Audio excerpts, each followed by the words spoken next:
personally, in my own experience, from leading programs that strengthen health systems to advancing education and community resilience, I have been able to see firsthand how the burden of debt limits what is possible.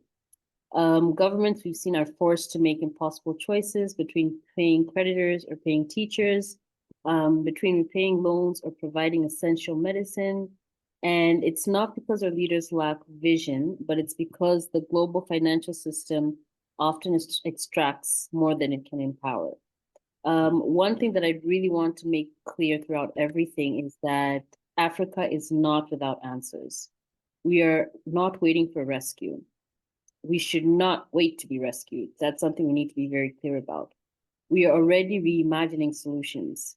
Across the continent, we see innovation in action, local governments designing domestic debt strategies, regional development banks mobilizing blended finance, and communities pioneering cooperative models of savings and social protection. These are African solutions, pragmatic, inclusive, and rooted in resilience and sustainability.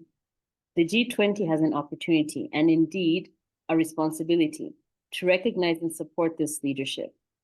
A fair global debt framework should not be about charity, but about justice. And it should be faster, transparent, and inclusive, with African governments, civil societies, and regional institutions as equal partners shaping the terms of recovery. Looking ahead, I believe we must shift our focus from dependency to design. Let us design African-led financing mechanisms that harness our own resources through debt for climate swaps, regional resilience funds, and instruments that are channel our diasporic capital and natural wealth into productive investment.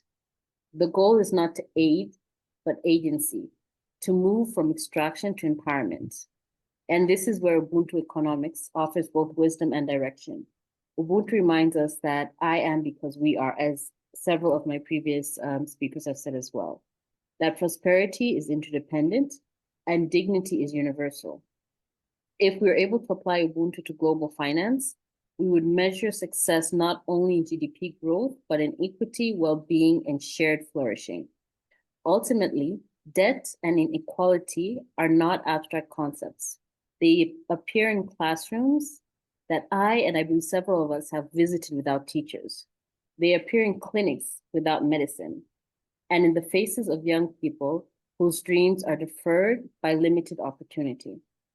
But the solutions, too, are within our reach. When we trust our own institutions, strengthen regional solidarity, and engage globally from a position of confidence and not crisis.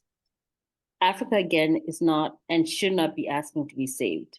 We are asking to be respected as equal partners who are capable of shaping our own destiny. Global justice, I believe, begins when financial systems reflect the truth with transparency and accountability. And the G20 has both moral and practical responsibility to make this a reality. So in particular for the G20, global partners and African leaders were supposed to come together in fairness and partnership. We can truly build financial systems that empower communities, investing in youth, and ensure that no child is left behind, and create a proper legacy for the next generation.